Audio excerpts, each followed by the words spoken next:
Hey kids, you're listening to the internet's wettest podcast about video games, consoles, and pancakes. The SML Podcast.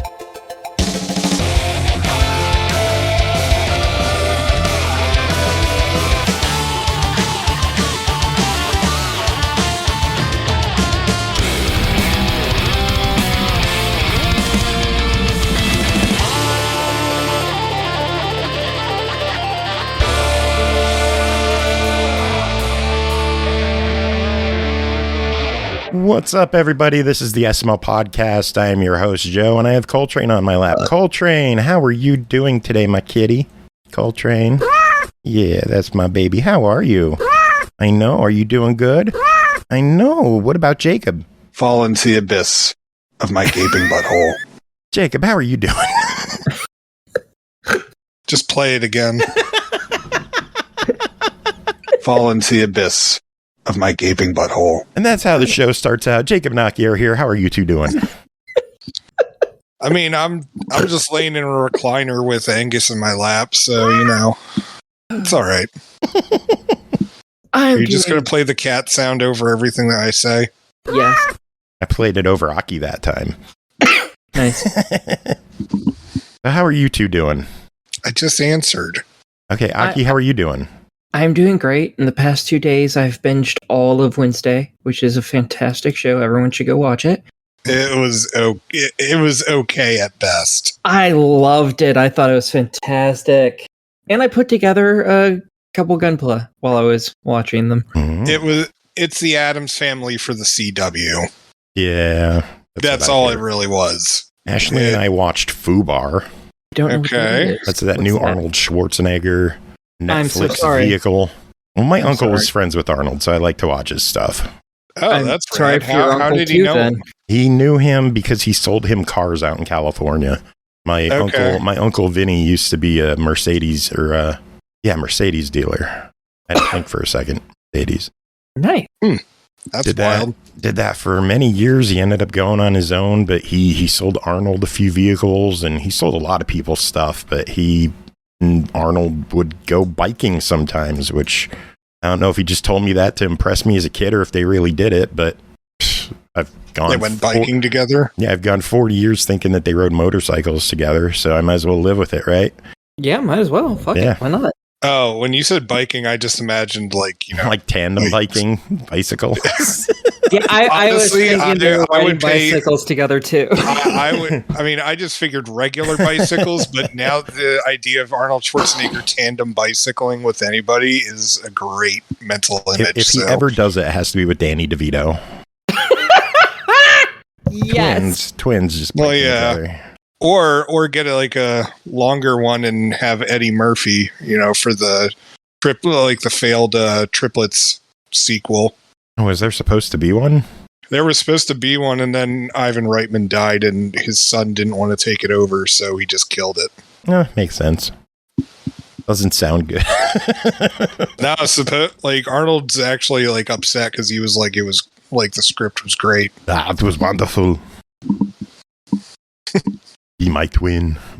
Should we get to news? Yes. Well, wait, you didn't talk about your week. Not much happened. How are really. you doing? I played some Super Mega Baseball 4. I gave a shout out to Javors for subbing because he just subbed for the 8th month. Thank you so much for the sub. Always good seeing you hanging out. And that's about it. That's been my week. I worked on the show. I got it posted. Now you're going to do Good tweets job. in a week and a half. I was gonna say I'll do A them week and a half. I'll do them by Sunday. Sure. Maybe. I do appreciate that Sam from our last episode shared the episode on Facebook. I was like, this is the first time I've gotten a message about the show on Facebook in years. It's Probably, amazing. yeah. Because next to no one uses it anymore. Yeah, well, True. I mean, I did try to do the update Palooza thing, but then my planned vacation didn't occur because, family issues. And, and then Joe was just like, fuck it, just do cum memes for the rest of the time. I did not say that. I distinctly remember you saying that. Ooh, that did not happen. It totally happened. That was not a thing. Aki, it sounds like something Joe would say, right? I mean, kinda. Does it sound like Yes. something I would say, or does it sound like something Jacob would say? It sounds like something both of you would say, but a lot more like something She's not Jacob wrong. would say. She's not wrong. That It is does true. sound like something both of us would say. It is true. But come I mean, on, Joe we got to might get say, to the like- news. Joe might say ejaculate memes, but, he's fancy like that. No, he would not say that. Hey, Coltrane's just back not on my something- lap. That sounds like something he'd say, though. This is twice in the show. We have been doing the show for 5 minutes, and this is twice she's on my lap. I'm going to keep track this show. See how Okay. fucking annoying she could be. Okie dokie. Oh, Are we talking Coltrane, to I love Coltrane or you. Aki? Yes. News this week. We got a bunch of games coming to Game Pass. You excited about this? Maybe. What are they? Well, this week we got a whole bunch of games. We got Chicory, A Colorful Tale. Okay, not bad. We got Far World Pioneers, which isn't for me, but I know a lot of people are excited about it. Car Mechanic Sim 2021. Hell yes. Nice, I guess. I don't know. The Big Those are Con. apparently good. Wasn't that like a Games with Gold? I don't remember. Don't know. I don't know. All right. And then Slayers X Terminal Aftermath Vengeance of the Slayer. They do realize they don't need that many words in the title, right? But they did it anyway. Like, the only part of that I remember is Slayers, and I think something about Aftermath. Yeah. Is it related to the anime? No, it's related to, I think, Hypnospace Outlaw. I don't know what that is. It's another game. Okay. Yeah. June 6th, coming to Game Pass, Hypnospace Outlaw. So you could play that too. And then Amnesia the Bunker. Cool. And then June 8th, we've got Stacking from Double That Fine. is a fantastic game. And I love that game. I'm excited about this one, Rune Factory 4 Special. I don't know Rune Factory. Is that Farming an RPG. RPG? Farming Okay, that's what I RPG. figured.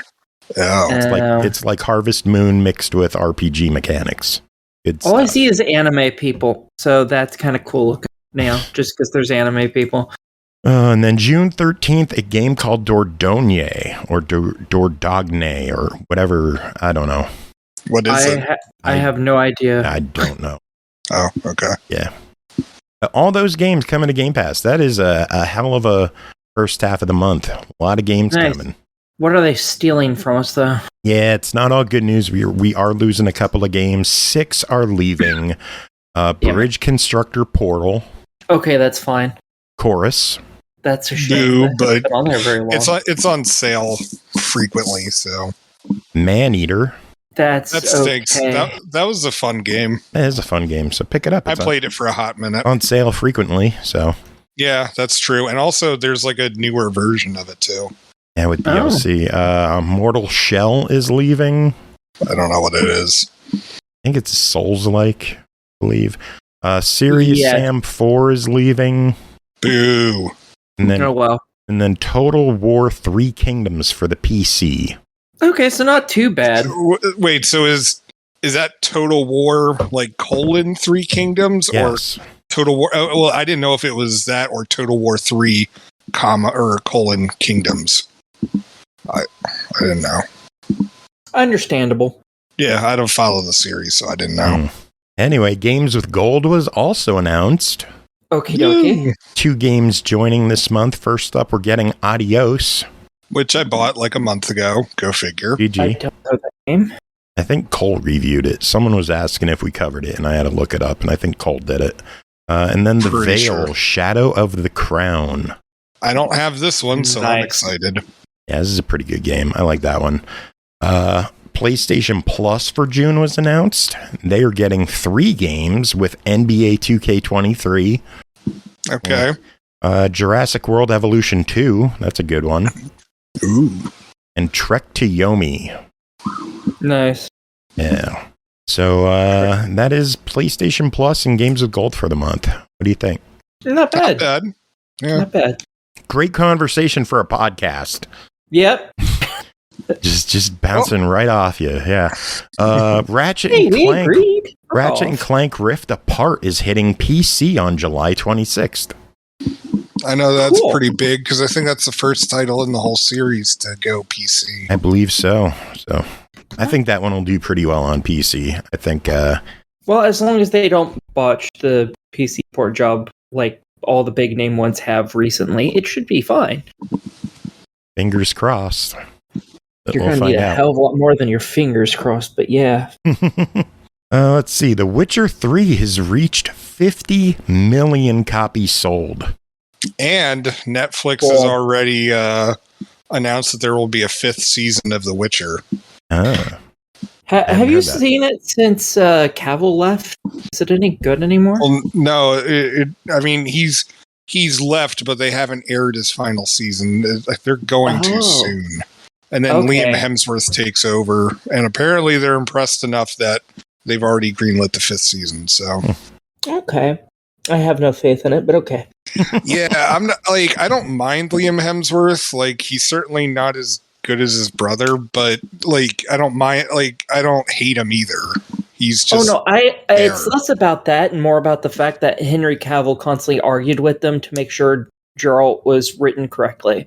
And now that he's left, I don't think the new guy is going to be telling them that's not how.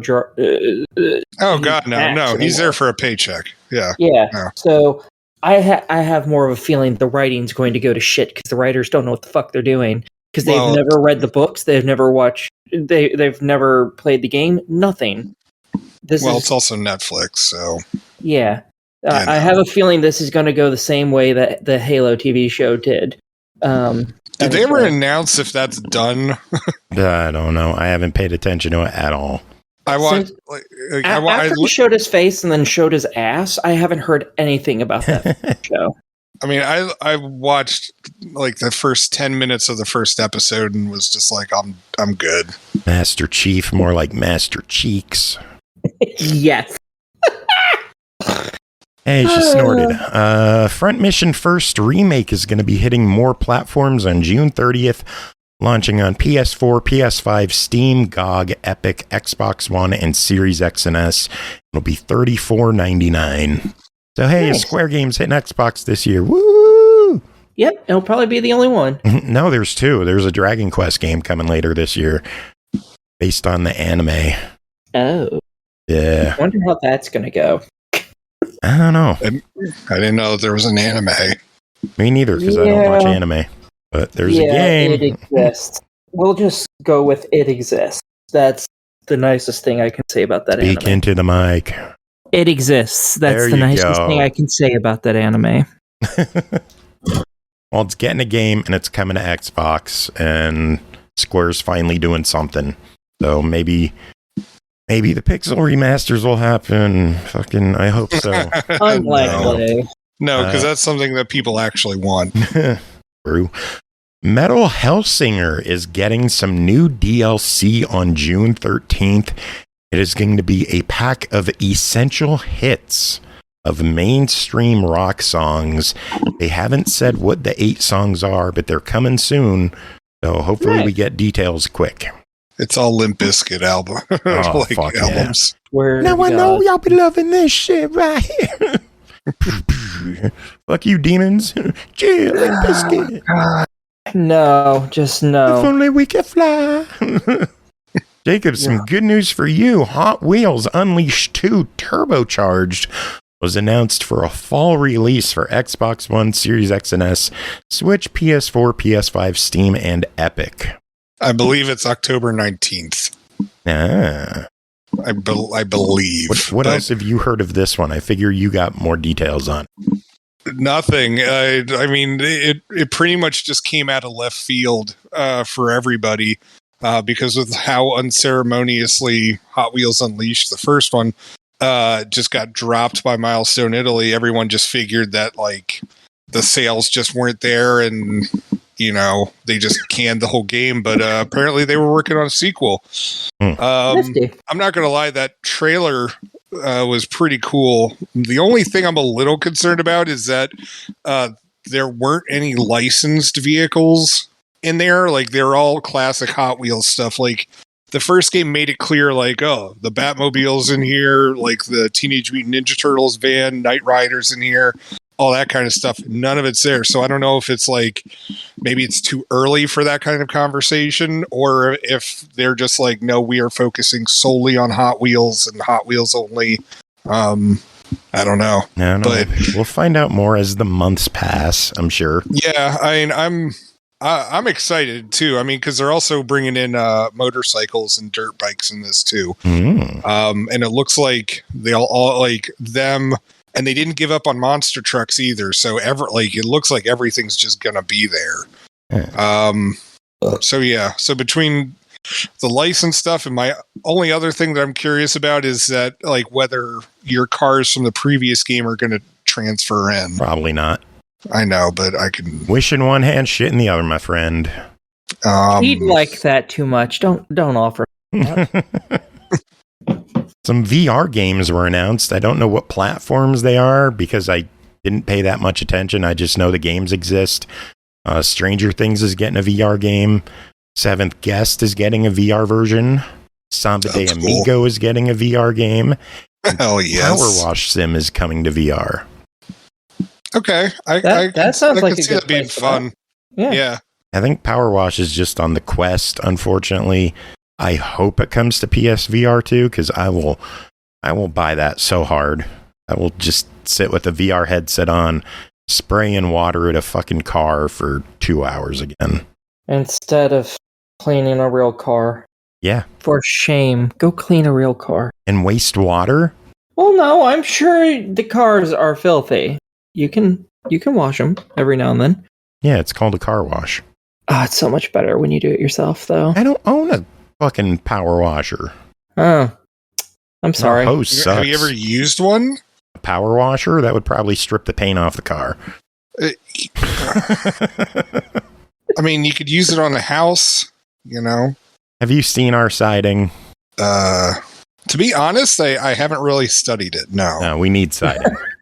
The house needs to be sided. Well, I mean, you could use a power washer to remove it for when you install them. True. It just disintegrates the wood. Oh, Jesus. Yeah, that's the news I got. Anything on your end? Nope. Helpful. Outright actually announced a new game today. Which one? Cool. What was it? Paw Patrol World.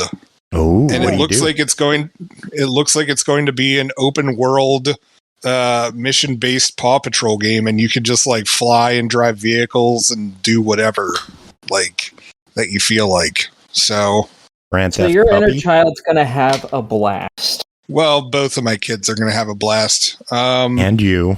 And me. I'm kind of curious as to how it's going to work, because unless this has been like a project that's been a long time coming. After the last Paw Patrol game, I'm kind of like, so I don't know.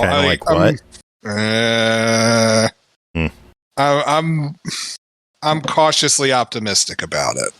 Yeah, we'll find out. See how it looks. I haven't seen anything about it, so. They released a trailer this morning. I'll have to check it out later on. I haven't seen it. Should have shared it with me, Jacob. Well, you're a brand ambassador. You know how to like go into the Discord. That requires me using Discord for something more than wrestling. And the podcast. Oh yeah. Oh yeah. That. Jesus. I like how both Joe and I were just like, that thing. Yeah. All right. Yeah. All right. Should we get to reviews? Sure. Might as well. Yeah, because we got a lot to talk about tonight. There are a lot of reviews. First, so sad today. Why? You'll find out. Probably right now. First game to talk about is The Lord of the Rings Gollum, developed by Daedalic Entertainment, published by Nacon, released May 25th on Xbox One, Series X and S, PS4 and PS5 for $59.99, PC for $49.99.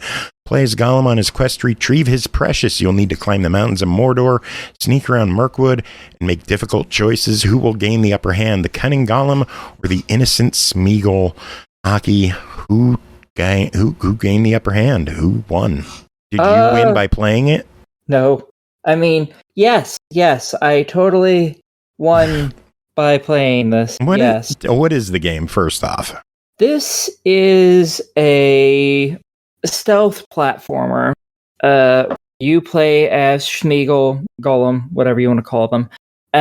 And basically, it tells a random story that seems to be between The Hobbit and the setting of the Lord of the Rings books.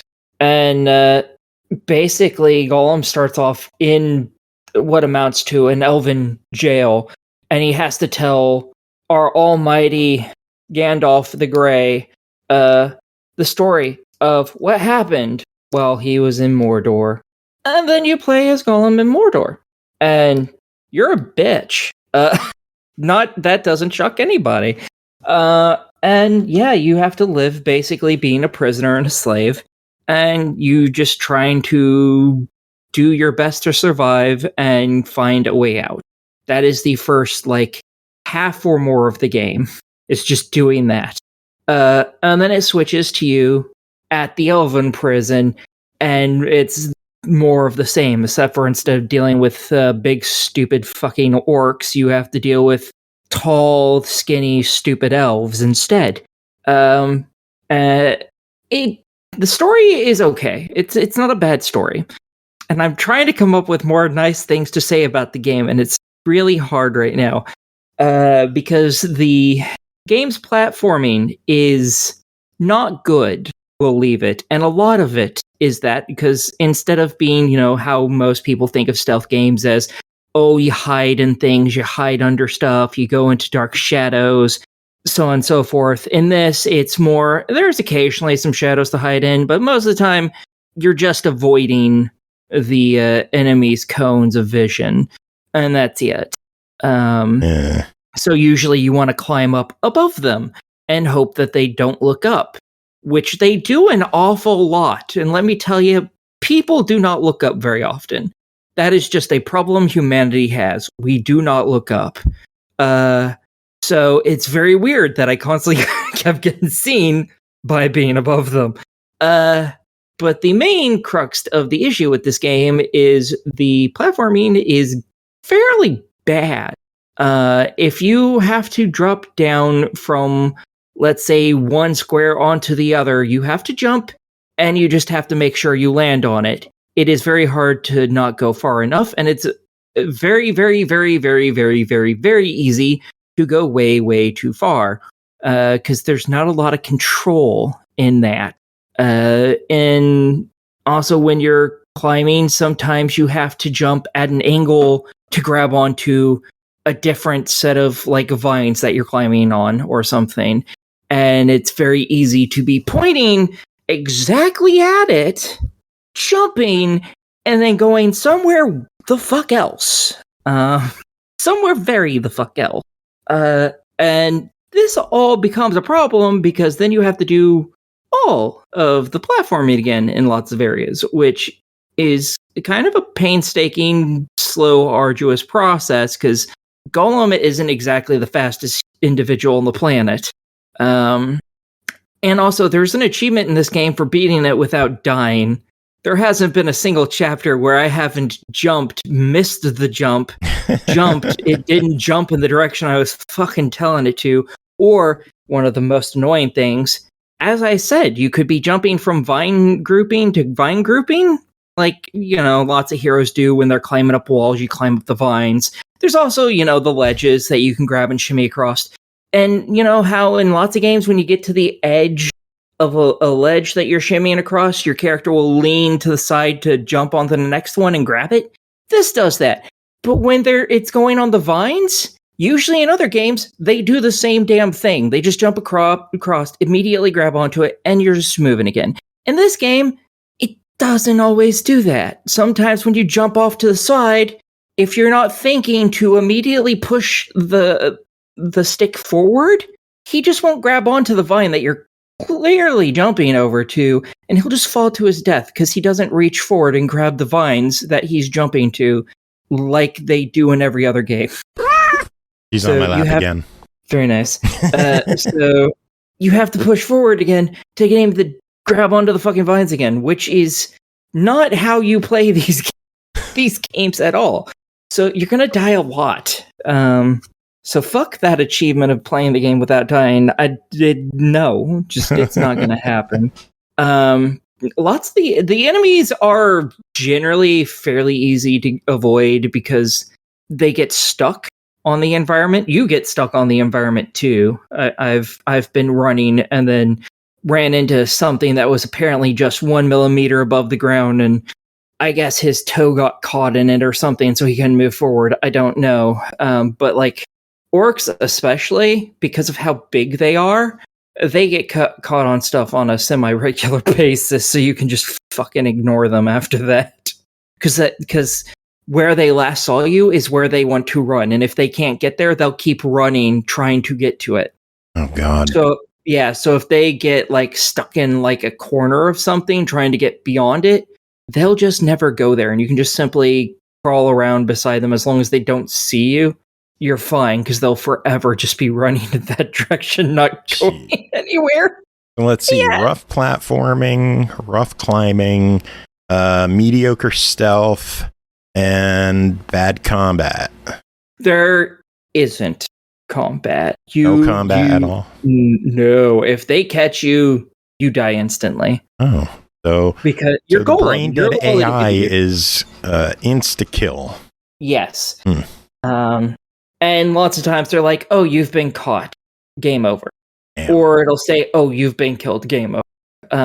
Both of them counts as a death, so there's not really a fucking difference. But there are collectibles that show up, which are kind of semi-interesting-ish. They're just little bits and bobs that Golem obviously would find interesting, like some nails, a piece of a fang.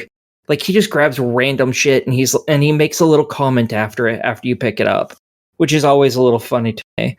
And yeah, how's the voice acting? I heard that it's not as good as Circus. It's fine. It's decent. It's not the original voice actors from the movies, which is a Andy Serkis shame. But the voices aren't bad. I'm more focused on the fact that Gollum looks a little weirder than he would in the movies, and so does Gandalf. It's very Walmart Gandalf. Kind of like the Avenger games were that big Avenger game that went free before it was taken offline. Very much kind of like that. How they're all just Walmart brand knockoffs, which is it's fine. Like we have Gandalf at home. Yeah. Yeah, it's fine. It's not terrible. I can get over that. And the story's not bad. Just the gameplay. Yeah, I there's also a whole bunch of glitches. There's still a lot of glitches. I got to a part, I'm in like chapter 8 or chapter 9 of the game. Out of 10 chapters, there's only 10 chapters. I can't continue it anymore. I literally cannot beat the game until they put out a patch. What happened?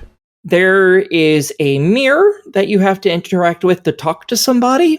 And in the reflection of it, you see some stuff you have to move in order to actually activate its ability. And one part of that is a tiny little painting mirror thingy that you can flip one way or the other. And anytime I interact with it, be it before I interact with that mirror, afterwards, it doesn't matter. The game stops letting me move, period, at all.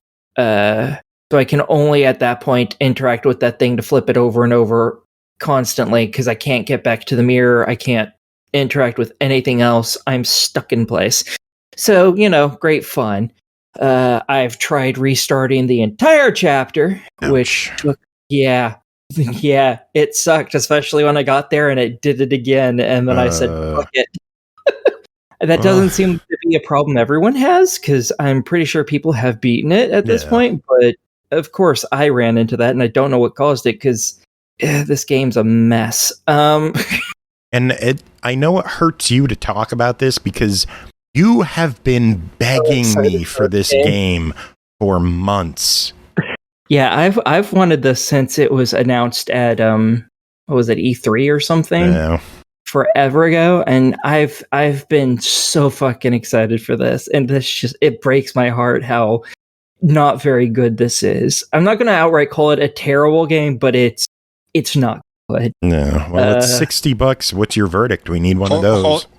Hold on, I got a quick question though. Yep. Do you think the game is salvageable? Yes, I do believe they could probably put another 6 months to a year's worth of work on this, and it'd be great.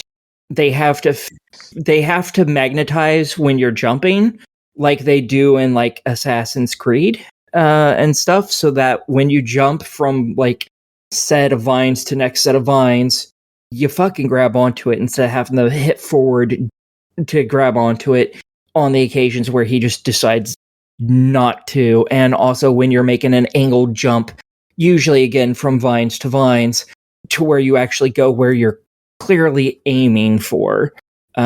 Maybe on some of the areas make it to where you can't just so easily walk off of things, because there's also a lot of little platforms in this game that you have to walk along, and it is very easy to go a little too far off and fall off, because managing him on platforms like that is kind of tanky and not very good, because he's really slippery and hard to move. These are all things they could easily fix given more time to work on the game. And I think if they just made the climbing mechanics, the platforming mechanics all just a little more magnetized, a lot better, I think it would greatly improve the game, because that is what most of the problems are. Is just that stuff is done so poorly. So like the whole game. Yes, basically. Just redo the whole game. Okay. I think they could do it though. I think realistically, it doesn't sound like it'll happen though. Yeah, no, they could do it. I don't think they will. I think within a couple of months they'll give up on the game. Is my belief. I don't think they're going to be able to actually fix it. There's a chance they might. I don't think it's realistic though. Well, should we give up on it for $60? Yes. That's a bummer. What's the price point that you would be like, yeah, all right, 10. Pick it up. Oof. Okay, what's a realistic price tag? 10. Yeah, I would not pay more than $10 for this game. As soon as Aki said 10, I was just like, oh no, that is the realistic number. Yeah. If they fix that stuff, I would totally say $50, $60, fine, whatever. At how it is now, all you're going to do is make yourself angry. Or you're going to break your own heart. What do you think at like 20? Because I think 20 is a realistic price that we could see. I don't think we'll see a retail game hit 10 unless it's clearanced.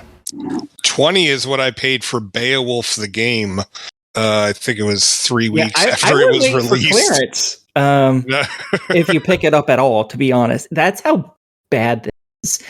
And it breaks my heart to say that. I love Lord of the Rings and I love stealth games. $10 would be the max I would pay for this right now, because the platforming is that bad, and that is a good chunk of the game. Like almost all of your stealth is that platforming, being on platforms above people. That's what most of it is. And when that doesn't work, I can't suggest the game at that point, no matter if the story might be interesting or not, because getting to the story fucking sucks because the platforming is so bad. So no, $10. That's the max I would pay for this right now. Maybe if they get patches out and it fixes it, I'd be happy to come back to it and replay it and see about it. Because if you take like a weekend and you're like, I'm doing nothing but playing this over a weekend, if it was fixed, you could easily beat it. 10 hours this is probably a 20-hour game, if that, to get through all of it. So if they fix it, I'm happy to take another look at it. But as is, I cannot in good faith recommend this to anybody. And that hurts. That really hurts. All right, well, moving on. Next game is Protodroid Delta, developed by Adam Kareem, published by Humble Games, released May 25th on Xbox One and Series X and S for $19.99. Reach your potential in a fast and fluid 3D action platformer set in the beautiful and vibrant solar punk world where humanity and technology coexist with nature. Take on the role of hyper-advanced android model Delta as she seeks to show her world the true promise of artificial intelligence and a powerful complex story of coexistence between humanity and AI. Jacob, tell us about your time with Protodroid Delta.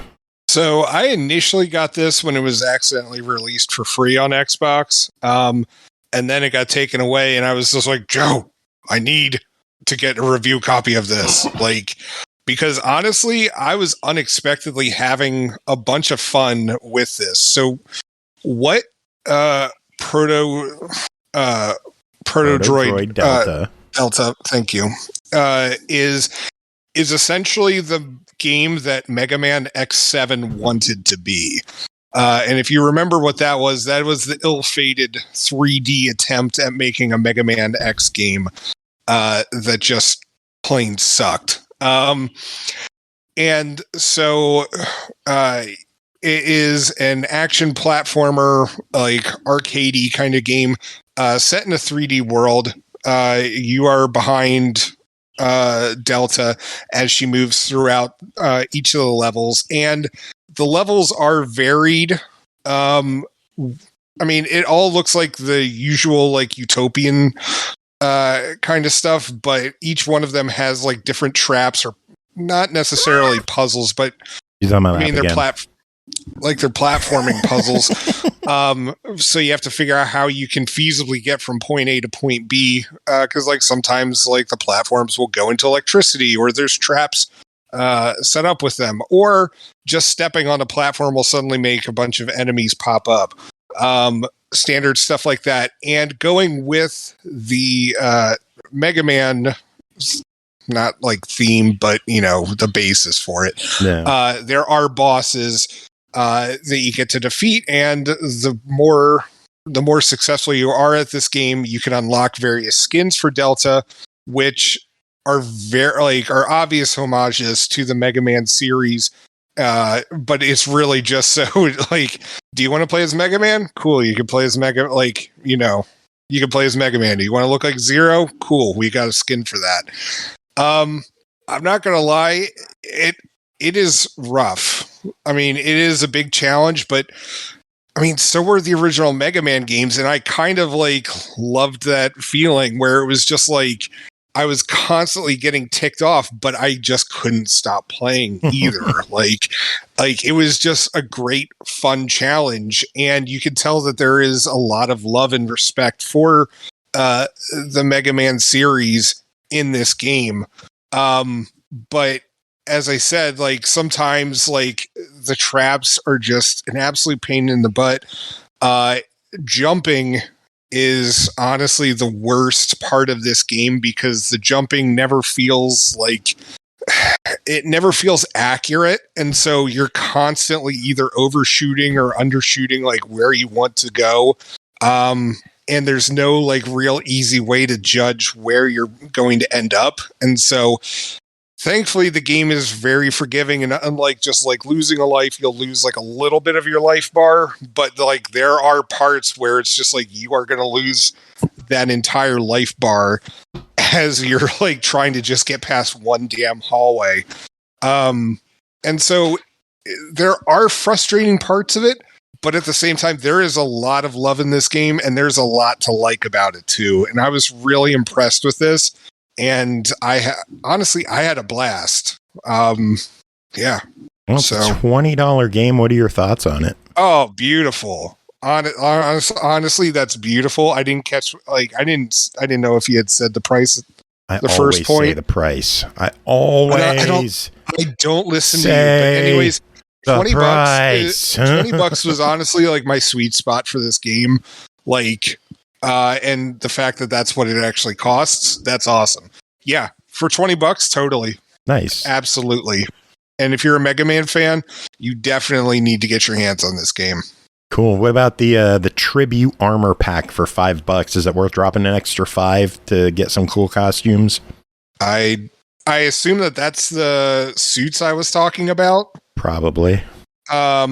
Yeah, I mean, again, if you're a Mega Man fan, then you get to dress up as various characters throughout the X series. Well, and I think there is. Yeah, this one's on the store. It is the Tribute Armor Type CMX. It is $4.99, and 100% of the proceeds from the sale go to the Girls Make Games Scholarship Fund. So, oh, well then, hell yeah, buy it immediately. Yeah, pick that shit up. Yeah, buy it. Absolutely. Cool.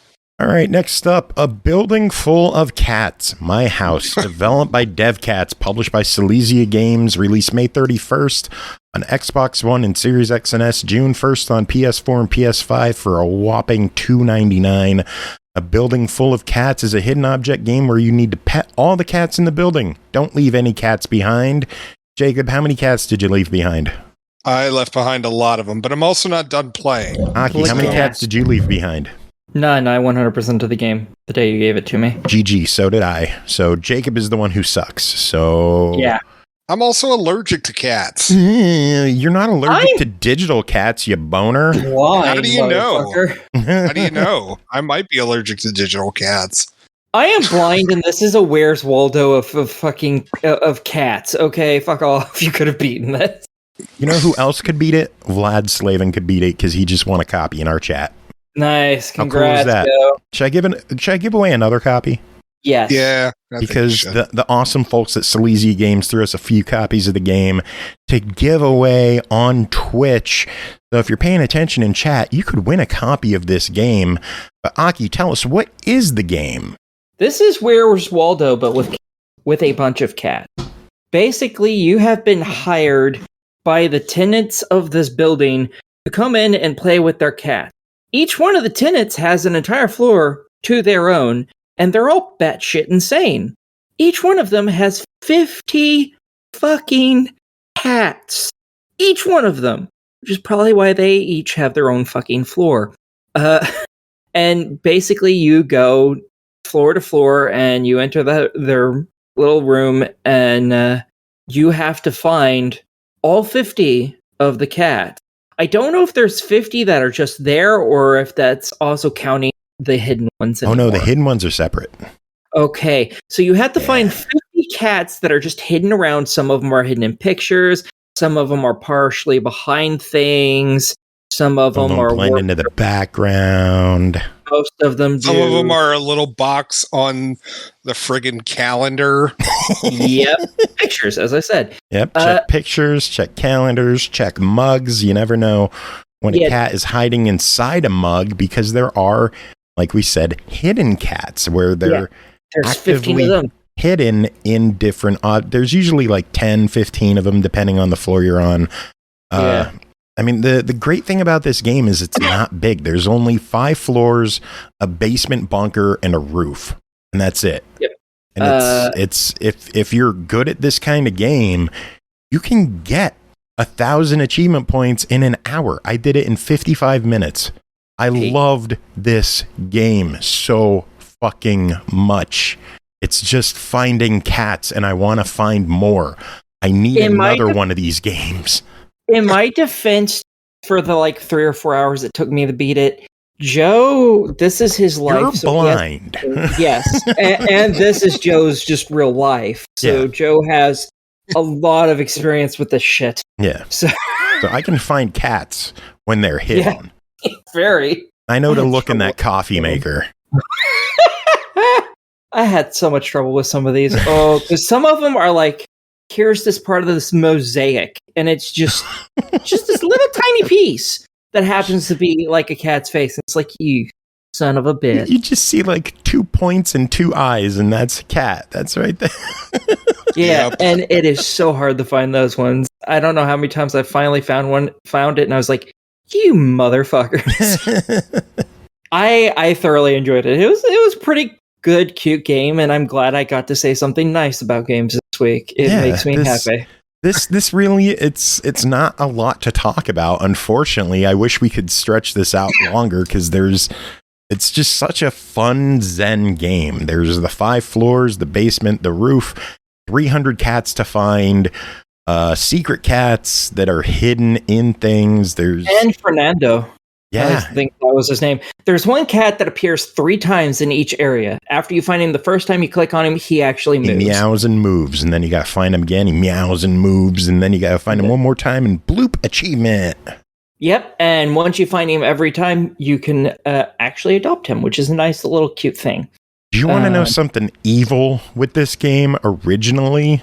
You could choose not to. When it was first on Steam, there was an achievement to not adopt the cat. They removed it. Okay, I was about to go, those bastards. Like, I would never want that achievement. Yeah, no. I said no to adopting a cat. Fuck you, cat. There's also I don't know how to say no to cats. Clearly. We know. There's also cats hidden in other screens that aren't levels. Like at the very opening screen, there's a cat. In the settings screen, there's a cat. In the credits, there's a cat. It's great. And an achievement for finding each one of them. Well, the game is $3. Should people buy it? Yes. Yeah, that's an easy absolutely. Like, it's plenty of fun, if not aggravating fun. But, you know, for $3, I mean, it's really cats. That's the point. Yeah. Yes. All right, next up is Supraland, 6 inches under, developed by Super Games, published by Humble Games, released May 19th on Xbox One, Series X and S, PS4, PS5, and PC for $19.99. Dig into the biggest, smallest adventure, unearth what's beneath the surface in 6 inches under, a new first-person Supraland adventure full of puzzles, exploration, fun secrets to discover, hundreds of gags, and 2 funny ones. Just like our show. Our friend Andy Sperry wrote in a review of this one. This is what he's got to say. Supraland 6 inches under by Super Games is an interesting mix of puzzle solving, platforming, and lock and key type progression that takes place right beneath your feet, filled with quite literally colorful characters and references to pop culture. Supraland 6 inches under is a charming game that is a worthy investment. The player assumes the role of the Blue Plumber, a small Supradough base character with a knack for solving puzzles. The Blue Plumber and the fellow Supradough characters live in Supraland, a sandbox in a child's backyard. After a catastrophic event known as the Rakening, that's cute. The inhabitants of Supraland are scattered below ground, 6 whole inches to be exact. You must use your skills and intellect to survive and save your Supraland friends. The game focuses on puzzle solving along with exciting exploration in a world filled with everyday odds and ends. Lego towers, caverns of nails and magnets, even a hamster cage converted into a city. There's not only a sense of nostalgia while exploring, but also excitement. Simply designed caverns beneath Supraland never felt stale or boring. The ability to upgrade character skills and gain new tools like the pickaxe or laser gun pushed the game deeper and created more elaborate puzzles along the way. The puzzles are creative and range in difficulty. Supraland offers some challenging but quick puzzles along the main storyline, with more difficult trials for the completionist. Heat up a metal ball to ignite some cardboard blocking your way, power up a door with a AAA battery, or trick some Supradough kids into thinking you have magic powers, or just a few of the many unique puzzles in this small world. My time with Supraland 6 inches under was engaging and fun, and I would honestly recommend it to others, but it does have some flaws, so the game comes with a warning. Be aware that things aren't perfect and players are most likely to get stuck in one glitch or another. A quick checkpoint restart option helps, but there are also reports of hard lock moments in progression. Aside from a few restarts and trouble loading the game the first time, things ran relatively smooth for me. Supraland 6 inches under has received overwhelmingly positive reviews on Steam, where it's currently on sale. It's also available on Game Pass and most other consoles. The list will be completed this summer with an addition to the Switch port. Thank you for reading, Sperry. Sounds like a good one. I'm a little jealous. That game looks really cute. I thought I offered it to you. Nope. You bitch. I know. It happens. I had a lot on my plate. It's Yeah, you still have a lot on your plate, so you don't get to whine. I do. Well, no, I still get to whine. Stop whining. It's fine. Like Arnold, stop whining. Get to the chopper. Get to the chopper. There was a chopper joke in the show. Good at. Okay. Of course, there has to be. Yeah, I was like, there had to be one point he just said chopper. Chopper. Totally. Yeah. Next game to talk about, Rubberduck Wave Race, developed and published by Joindots, released May 18th on Xbox One, Series X and S for $29.99, Switch for $19.99.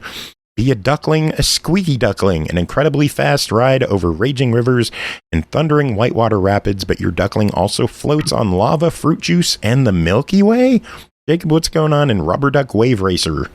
So Rubberduck Wave Racer is like, well, it's a wave race kind of game, kind of like, Wave Racer 64, or if you even want to think about it like Hydro Thunder from back in the day. And it's like all of the boats in this game are actually rubber ducks, and they're across various environments. Whether it's in the bathtub or a swimming pool or, later stuff. Yeah. There's all sorts of stuff. And as you go through the game, there are also many different rubber ducks that you can unlock by completing courses and stuff like that. And first off, the game is gorgeous. It looks amazing. Like the rubber ducks are like each one of them is very unique looking, and as are the environments. Like the environments look great. Like they definitely put a lot of time and effort into making all of these maps for the game. And so honestly, like whoever designed the maps should honestly get some major kudos, because like I personally thought that they were very well done. But the problem is that that's where the compliments on this thing ends. Rubberduck Wave Race is very much a game of style over substance. And like initially starting off on the game, it goes fine. Like, like the controls are generally the same. However, you also can't remap the controls. And so for me, as I was playing on the Xbox, like if I was doing a tournament cup, then like by the third race, my hands were like really cramping up, and it was really making it difficult for me to like drive the little rubber duck around and fire my weapon and do anything else that I needed to. And then on top of it, the AI it isn't so much rubber banding like you have issues with other racing games. But in this one, it's just like they will just like anything that they do to you will just stop you dead in your tracks. Yeah, they check you into the wall like it's nobody's business, and you come or to into a mines stop. or into anything. And this is on the easy level. And this really isn't like a case of like, oh, get good, scrub. Like this just happens constantly.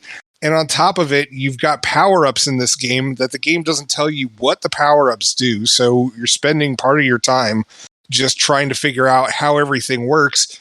And granted, I guess this is part of my own fault. But some of the power-ups, I was basing them off of what they looked like and how they would operate versus other racing games out there.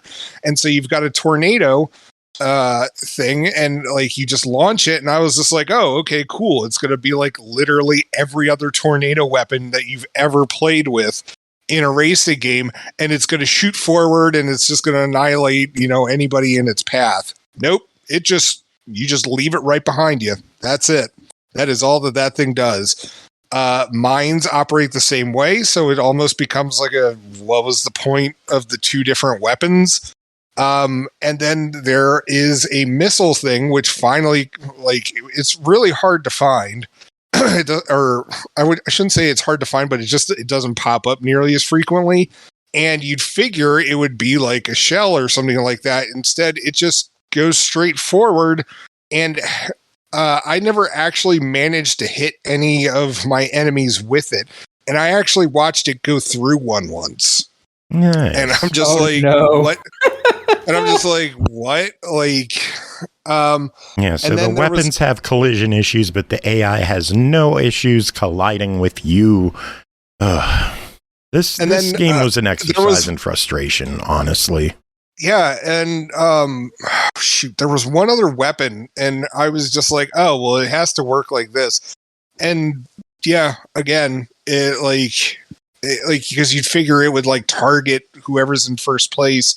But no, none of these weapons work as expected. And so the only one that actually does is the nitro, which, okay. Makes you go vroom, vroom fast. Because, well, that, but also it's just if you're in fourth place, you're pretty much stuck in fourth place. You're not going to be recovering in this game. Yeah, I honestly think that like this is a salvageable game. Like, I don't. You know, It's mean to say, but we've seen a lot of games come out of Joindots, and this I got to put this one near the bottom of the list for them. I don't like it. I think the controls are too floaty with the water physics. The AI is atrocious, and just it getting knocked into a wall sideways in the last lap, 3 races in a row. Really? That got me to check out. My thing that I was frustrated with is that like I would get checked into a mine and your duck just stops. Yeah. Like it's not like, you know, well, if you at least keep on the gas and you'll keep moving forward. No. Nah, you're just done. Like and then you have to like hit the gas again and hopefully you can catch up some speed. But again, like once you stop and anybody passes you, you're not catching up with them. Well, it's 20 on Switch, 30 on Xbox. What are your thoughts? It's a title I'd be willing to revisit later if they work on it, but in its current state, unfortunately, I'd have to say deny it. Like I have a question. Okay. You said the weapons, they don't necessarily connect well. Can you just slam into them assholes, slam them into walls? Yeah, but they recover really quick. But it means that you have to like catch up with them and also like be able to do that to them. Yeah, and if you miss and hit the wall yourself, yeah. Oh Jesus! Never mind. Yeah, I wasn't a fan of this one. As I said, the tracks are gorgeous, but everything else is just no. Remember, if someone threw the game at me, I would duck to avoid it. Next game is Away, the survival series developed by Breaking Walls, published by Breaking Walls and Game Seer Ventures, released June 1st on Xbox One and Series X and S for $19.99. And the story-based adventure plays a tiny sugar glider in your very own nature documentary. Glide among the trees, fight dangerous predators, and explore beautiful environments as you embark on a high-flying journey to save your family. Aki, tell us about Away, the survival series. Okay, and this, you play as a cute little sugar glider. I like sugar gliders, so I was fully prepared to like this game. Don't they have a bonus cat mode for Xbox? I couldn't figure out how to activate that. No? I have no idea how you get that mode to start at all. Speaking of cats, back on my lap. Nice. I think it's figured out that every time it jumps on your lap, it gets to interrupt us, and I think that's what it's doing at this point. She's an attention whore sometimes. Yeah. And basically, your goal in this game is to get from point A to point B and survive. You have a stamina meter, and the more you run around and then eat food to recover it, which is, other animals or roots or types of grasses or berries or what have you, you can eventually raise how much stamina you have, which is great. There's a health meter, also raises up, not as much as the stamina gets refilled, but it does raise up when you eat food. And then there's even a flight meter, which has a different color of food for you to eat when you've lost some of that. You have a pretty amazing jump in this game. Oh, you're a sugar glider. Yeah, I didn't realize they could jump so damn high. Every time I jumped, I felt like I could have jumped over an entire damn human. Like, you go up. It was crazy. And then you can just glide. You jump up and you go, phew, and you just fly the fuck away. And it's great. There are some problems with this. Namely, every time you have to deal with other, what's a good way of saying this? Good creatures. Like during the tutorial, it's your mother and your sister and your father. They behave erratically. They are supposed to help you, especially in the tutorial and the first couple of levels afterwards. They help you by basically guiding you where you need to go. Except for sometimes they just appear underwater, and if you go into water, you die. So then you have to restart and hope it doesn't do it again. Also, some of the jumps are really difficult in this, because this is a 3D platformer. And you have to, you can angle a jump, and it tells you where you'll land if you're using the aiming feature anyways, which I always used because I sucked at jumping. And sometimes when you're walking up stuff, you just go off of it. And they said, oh, that's because there's moss on it or something. But it's like, I can walk on this 3 times, and only once I fell off of it. And I walked on the exact same point at the exact same time at the exact same area. Why did it only affect me once? And why did it drop me all the way back to the bottom and cause me to take like 15 minutes to get back there? It's really annoying. Also, sometimes you have to deal with other creatures that are either not necessarily friendly, but not antagonistic, that you can run around and you can whack on and then eat, which is great, like little beetles and stuff. After you hit them, they will turn around and try to attack you, which is really kind of adorable, because they're about as big as you are, which is crazy as well. But then there's also big animals. There's scorpions that will kill you in a couple hits if you let them hit you, which blows. And then there's foxes occasionally, and if they see you, you're not getting away. You're just restarting that section. That's they kill you in one hit, and if they see you, you literally can't get away from them. You've been caught. And you're doing all of this while just trying to find food, trying to keep your family alive, trying to keep yourself alive. And that means, keeping your health up, making sure you have stamina so you can continue the jump, continue the run, continue to attack, as well as keeping it to where you can fly. So when you have to fly the fuck away, you can fly the fuck away. Everything after you use it X amount of time, I don't know how much time that is, and then consume stuff to gain that stuff back. Eventually you start to make the meters bigger. The more attacks you do to enemies, the more damage you get to do, because you'll upgrade your damage as well. Stuff like that. It's really nice. Other than the AI allies just bug into places you can't get, and sometimes you fall off of things for no reason, and sometimes you jump on stuff and you're at an angle that doesn't function, so you just fall to your death. Again, this is a platforming problem in a platforming game, which is a real shame. Thankfully, the AI allies don't screw up too often. They do occasionally screw up. Usually a reset or two will solve the issue. But the issue of just climbing on something and then falling for no reason, when you have plenty of stamina left and everything, that's a permanent problem that just shows up throughout the game. And I've gone up the same areas numerous times and have dropped once or twice and then gotten up there just fine, the exact same route, because I'm me and I refuse to go a different route. And then there's lots of areas, like, it doesn't tell you what you can and can't climb on. So sometimes it's like, oh yeah, you can climb up this rock. And then other times it's like, well, you can climb up rocks, but you can't climb up this one, so fall to your death. Bye-bye, bitch. And then you die. Which really sucks, because it doesn't really tell you what you can and cannot do. It just punishes you occasionally for doing stuff that it tells you can do. Also, some of the animals that you can eat are a real pain in the ass to eat. And every time you die and come back, all the food that you've eaten is still gone.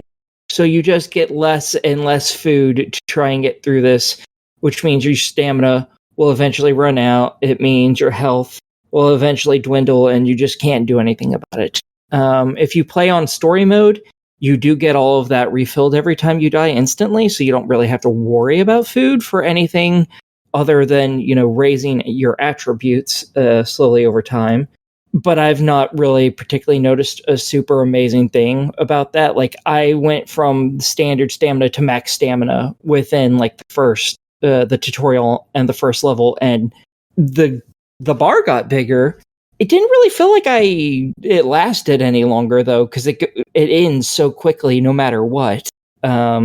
Just a real shame, because otherwise I think it'd be a really fun game. But when you're like, oh, you ran for 4 seconds. Oh man, that must have taken everything out of you. I'm a sugar glider. They're chipmunks, yo. 4 seconds is good for me. Don't well, hate. yeah. You're like running a or in the 400-pound bedroom? dude, though. Yes. A sugar glider's effectively a chipmunk. They go and they're gone. Like, am I not a chipmunk to you? No, you're more You like do a stuff hamster, your cheeks a lot. maybe. You're like a hamster. But usually you stuff your other cheeks. Yes. So Okay, so this game is sitting at $20. I would say wait until it's half off because I like the concept behind the game, but the follow through is not particularly It's on my app good. again. Of course, she really likes. What is that? 6 times me. now? Yeah, interrupted Jacob once, and his interrupted you when you were introducing, interrupting you when you read, and has interrupted me twice in both of mine. Yeah. So she just doesn't like me. Fine, fair enough. Well, whatever. I don't She care. can't hear you. She doesn't have headphones on. She can feel it. She also doesn't give a shit about what Aki has to say. Yeah, she doesn't. Yeah. She doesn't care about you, Aki. Not at all, and it's so obvious. So you come around and Coltrane's like, hello.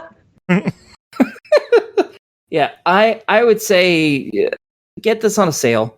That's the best I can recommend. Like, buy it when it's half off or so. Cool. Because while I like it and I think it's cute, it is really buggy with, again, the platforming, and the AI is just sometimes really fucky and doesn't work the way it's supposed to. So it's hard to recommend it as is. So half off, sure, go for it. Otherwise, I wouldn't. all right. Well, next up is Wobbledogs, developed by Anima, Uprising, published by Secret Mode, released May 23rd on Xbox One and PS4 for $19.99. Wobbledogs is a 3D pet simulation where you raise your own personal hive of rapidly mutating dogs, physically simulated all the way down to their guts. It's a casual and chill sandbox experience for players of all ages who want to care for their very own virtual pets in a surprising, unique, and stress-free environment. Jacob, what is Wobbledogs?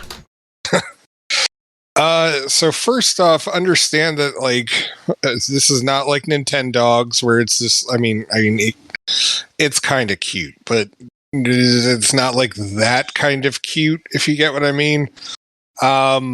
It's a pretty bizarre pet simulator in terms of any of them that I've played thus far, and you are put into this room, and the game starts off with a basic tutorial being like, here's your dog, this is what this does, you should play with your dog, you should feed your dog, this is how you feed your dog, all the simple stuff. But as you keep going, your dogs will, they essentially level up, and can get new abilities. Their gut, their guts may get some sort of new germ biomes in there, which could mutate into, who knows? It might be bad for the dog. It might be some sort of virus thing, or it could be the next thing that makes it mutate and get I don't know, 2 heads, or, just grows extra long, or is really good at sitting and digging. It could be anything. And as you progress, more stuff gets unlocked, and you're able to feed the dogs different stuff, so they don't have to eat kibble all the time. They could eat burritos if you want to feed them that. Feed them all burritos. Or any other stuff. And then, of course, there's toys that, you can give them to play with, to keep their minds active and to get them to do new stuff. And you're also going to try to train the dogs, too, to do stuff, and such as dig, or, train it to walk over to the other side and eat stuff. But you also have to clean up after them. Even though the poop is edible, it's probably not for the best, that they don't eat it. And so there's a lot to do in this game. He's back. It's an odd game, and I really don't know what to make of it. I was fine with it in 15 to 20 minute increments. But it's not a game I could really see myself playing all day long. And after a while, the game does kind of just like, all right, well, you got the basics, so have at it. And it's so if you want to do like a lot of experimenting, like there is plenty for you to do in here. But other than that, it just kind of felt like a room with like, virtual dogs that I don't know. It was an. It sounds like it's a game that needs a little more direction. It does, because it's just like I didn't know really what to do with it, and I guess that's the curse of a sandbox game is they let you do whatever you want, but sometimes they need to kind of point you in the right direction of what you should be doing and what makes sense to be done. And how cute are the doggos? It's not like that's the thing. Like it's not bad, and like if anybody was like, "Oh yeah, man, this is my favorite game," I'm not going to judge him out loud. But like if somebody was like, "This is my favorite game," it's like, all right, cool. Like, that's your bag. Like I will judge you though. Well, you judge everybody. Yes, I do. But like, as I said, like it's not bad. It's just, it's there. You're either going to like it or you don't. How cute are helpful. That it's like we should get someone to review the game and tell us. No, I mean honestly, like I wish that there was a demo for this on Xbox. That's fair. Because honestly, I would try before you to get a good feel for it. It really is a try it before you buy it. What's the price at? $20. If you're into sandbox games, and always wish that you could have a pet simulator in your sandbox game, then $20 absolutely. Otherwise, wait for a sale. Cool. Moving on, Aquarist, developed by FreeMind Games, published by Ultimate Games, released May 31st on Xbox One, Series X and S for $14.99. Running an aquarium shop is a real challenge. Clients will entrust you with difficult tasks you have to cope with. In return, a reward awaits you, intended for business development, buying new fish, exotic plants, a store, or developing skills. Aki, what is Aquarist? You guys might be noticing a bit of a theme for this week's episodes for me.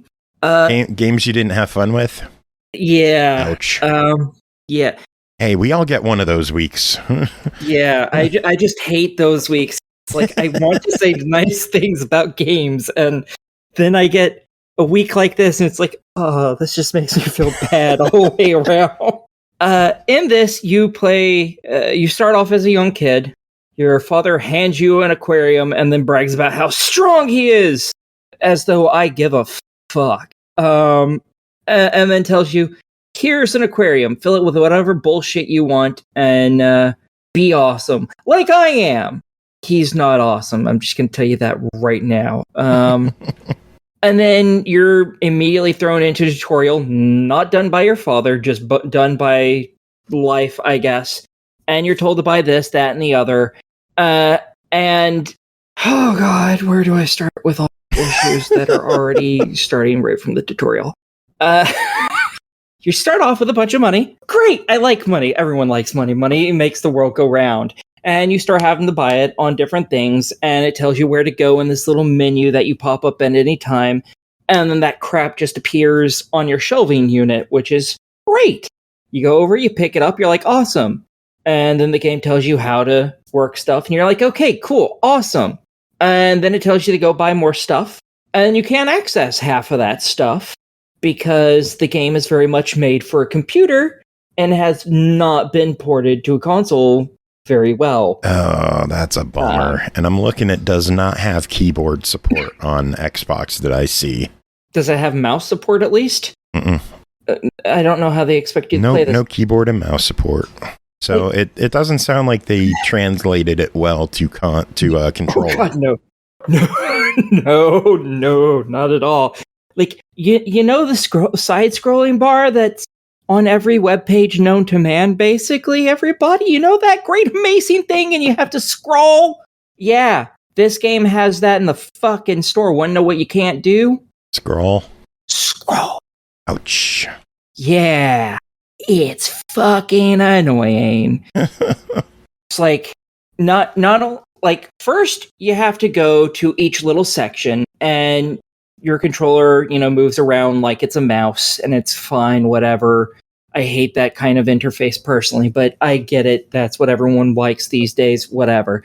And you get to click on the place that you want, or you can do it through other controls on your controller, which is great too. And then you get a list of all the things, and hopefully it's just that one set. Because if it goes further, you have to scroll, and you can't fucking scroll. But then you have to click on the individual item you want to buy, and it'll pop up, and you'll get a little bit of information about it. Like, if it's a rock, one of like 50 rocks, it just tells you, it's a rock. It's for the aquarium. The end. And it's like, fair enough. It's a fucking rock. That's what I'd say about it too. Whatever. But in that, you can also see all the other items. They go down scrolling one at a thing. So you're supposed to be able to scroll between each individual one so you can see that information. Because on other pages, there's other items, and that stuff can be important because, it might be like this plant life, and it might be like, oh, this is for saltwater, this is for tropical, this is for freshwater. Important shit you need to know, or else it will die in your aquarium because your aquarium might not be set up for that environment. So you have that stuff on the side that you're supposed to be able to scroll in to look at each individual item, but you can't. You guessed it, folks. Fucking goddamn cat. Fucking scroll. So, and then some items, when you use an item, if it's a one-use item, it gets used, and then you have like this bar of like 6 or 9 items that you can have basically equipped at any given time. It'll move you to the next one. Whether that's number 1 or the next one in line, I have no idea. I don't know how it chooses it. But there was one point where I had this stuff that you could basically put against the glass to create like a background in the glass, so it's all prettified and shit. And I also had a scraper in one area, which is used specifically to get rid of that. I put it down, and it automatically used the scraper to get rid of it. I didn't click the button again. I didn't click anything. I clicked to place it, and then it immediately got rid of it. Damn.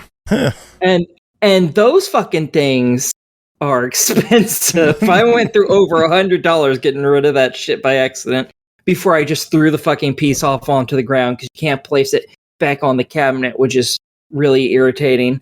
Well, you can, but not very well. That piece you can't because it's too small, I guess. And yeah, you also can't walk backwards after you go into the menus because that's supposed to be how you go down in the menu, I assume.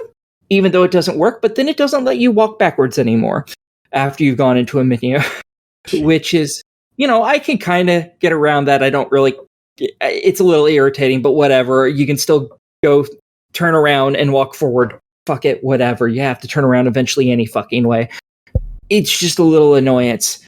It's just, that's all this game is one fucking annoyance after another. That's it. It seems like once you get into it and get the hang of everything, it looks like it could be a really fun game. The screenshots look incredibly impressive with the stuff that you can do in the game. I think it just comes down to if you can learn it and deal with the game's quirks. I have a feeling all those screenshots came from the PC version. I wouldn't be shocked. Yeah, I think if you want this game, you're like, this game looks good, I want it, get it on the PC. Because the console ports suck. That's just outright. They're not good. And I don't think they're going to be made to be good. I think this is a pump and dump. Jeez. It's out there. This is probably how it's going to be. If you want it, get it on PC. Because then it's going to play the right way. Because then you're going to be able to scroll. Then you're going to be able to pull the fucking bar down. Everything will work better. And it'll look just as good. If you have a decent computer anyways. Yeah. So on consoles, no. Don't buy this. Don't. Well, this isn't a don't buy it unless it's on X. Don't. Just don't. Just ignore on console, pick up on PC. It is only $10 on PC, so it's a few bucks cheaper. You can get better controls, and it looks to be an early access on PC. I wonder how that's going to translate to console, if we're going to get updates on that or what. I hope the hell so you can actually play the fucking game. Also, on Xbox right now, there's glitches where you can do stuff like, because you get quests later in the game if you can get that far into it without breaking your console. where people give you their aquariums and tell you, hey, I want it to be like this, this, and this, and then you have to figure out how to make it like that. Just like every other game that's like this. And people have talked about how when they've gotten to that point, they've sold aquariums back to the people and gotten their money, saved, or went back to a previous save. All the money was gone, but so was the aquarium that they were working. There's also people whose saves have just broken to a point where it is no longer usable. Oh, fun. Yeah, so don't buy it on console. That's it. Just because this seems to be all a console problem. It doesn't seem like the Steam version has had all these problems. Just get it on Steam if you want it. I would say just pass on it because it's a fucking aquarium. It's a fucking aquarium. I have nothing else to say. It's a fucking aquarium. You're still going. Yeah. I'm just that annoyed with this game. Oh, man. All right. Next up, Undead Horde 2 Necropolis. Developed and published by 10 Tons. Released May 31st on Xbox One, Series X and S, Switch, PS4, PS5 for $16.99. The living have raised your home, the Necropolis. Become a Necromancer King and raise undead warriors from the remains of your enemies. With each victory, your army will grow stronger and your city will become more powerful, allowing you to take on even tougher challenges. Take back your land, free the undead souls, and secure a future for the undead. Jacob, what is going on in Undead Horde 2 Necropolis? So... in Undead Horde 2, as you already described, the humans decided that they need more space, and so they invade the Necropolis. And pretty much they wreck the whole place, and all that's left are a bunch of, thieves plundering whatever treasure is left. And so you are tasked with raising the dead, or killing people, then raising them back to life, even though they're dead. And using your undead armies to aid you and take on your enemies. And this is pretty much done, as I said, you got to kill them first, and then you use your necromancy powers to raise them from the dead. Now, you can only have about 25 or so, undead things following you around at the time, so choose wisely. But when it first starts off, it's just these little, they're not mice, but I don't know what they are, but they're not the most helpful. But as you move through the game, you can get access to new units and stuff like that. You can obviously improve your armies and with better weapons, better units, all that kind of stuff as you move throughout the game. Combat is very much akin to, it's a hack and slash. It's very much akin to Torchlight or what was that game I played? What was it? Skeletal Warrior, I think it was called a while back. Combat's very similar to that, except you can also guide your horde as to attack here or move here, come back to me, that kind of stuff. It's very simple. And so thankfully the controls are not a challenge, even when the game can be. But honestly, there's a lot of fun to be had here, and I like that the game does break everything up into bits. So it's very much all right, I completed this mission, I could go off and go do something else, go play something else on my Xbox, and then go right back at it a couple of days later and complete a new mission. The dialogue is also fun, along with the story. And, if you're into hack and slash kind of games, with an RPG element to them, and some strategy to boot as well. Honestly, this was a pretty fun game. I'm glad I got to check it out. And I think you said it was $17. Yep. $16.99. What are your thoughts on that? For that, honestly, that's a good price. I'd agree. I'd recommend buying it. Cool. All right. Next up, it is time to get naughty. George, take it away.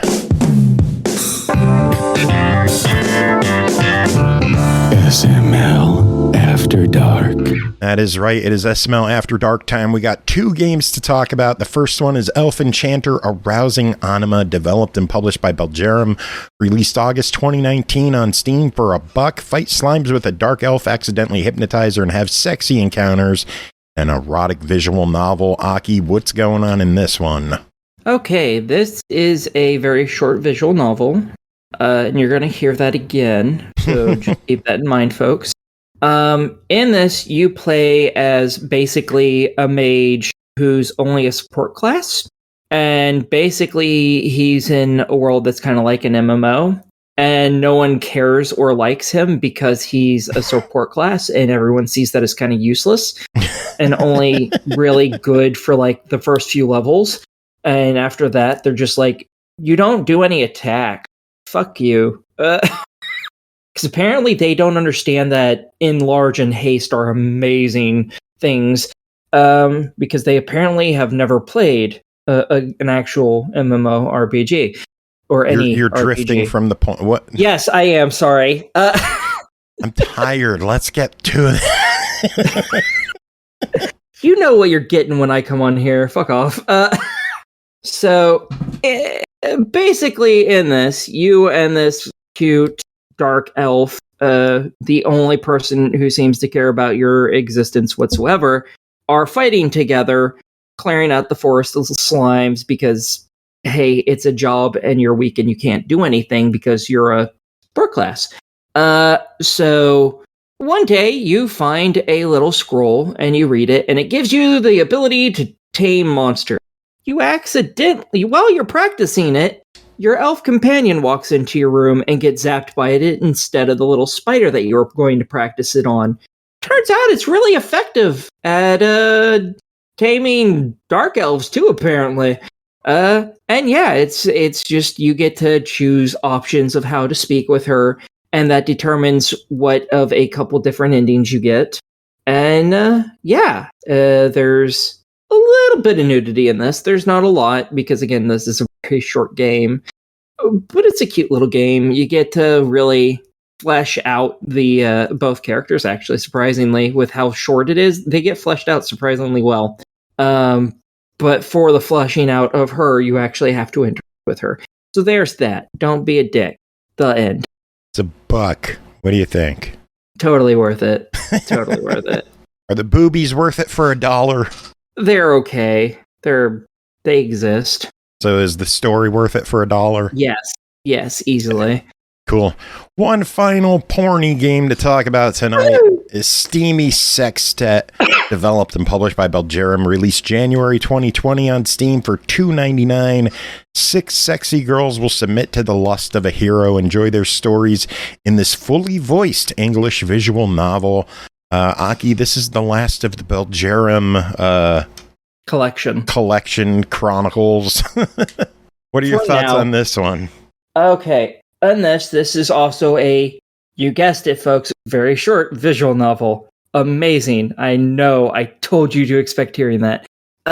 In this, you play as a mute hero who has basically walked into the Demon Queen's throne room, and she's just like, what the fuck kind of dumbass demands to speak with me, especially some piddly-ass little homeless hobo-looking ass human. I'm going to kill you unless you amuse me. And then she starts reading your mind.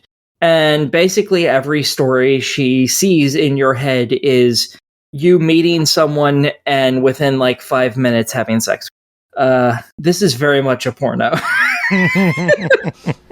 The scenes last maybe 10-ish minutes of reading, slow reading. So, if you can read at the average speed of a normal person, it's like 4 minutes, 5 minutes maybe, max. And each girl is different. One time you're banging a knight, the captain of the guard, whatever. One time you're banging a thief, etc., etc.